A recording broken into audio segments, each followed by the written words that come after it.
may papakita ko sa inyo. Balot. Kalain mo, makakabili ka na ng balot ngayon online.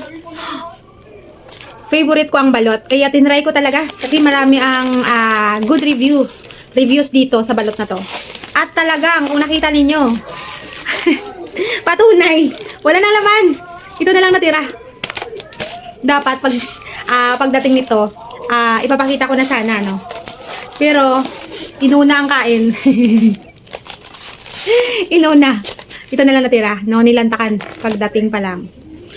Kung nakikita nyo, iba-iba ang kulay ng kanilang balot, no? Red tsaka yellow.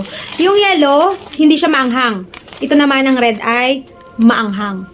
Tsaka yung kanyang lasang balot talaga. O, diba? Hindi mo na kailangan ng suka kasi timplado na. So, sa mga mahilig sa balot, no, pwede na kayong bumili online. As in. So, pero ako favorite ko ito. Gusto ko maanghang eh. Mahilig ako sa maanghang. So, yun lang. Share ko lang sa inyo.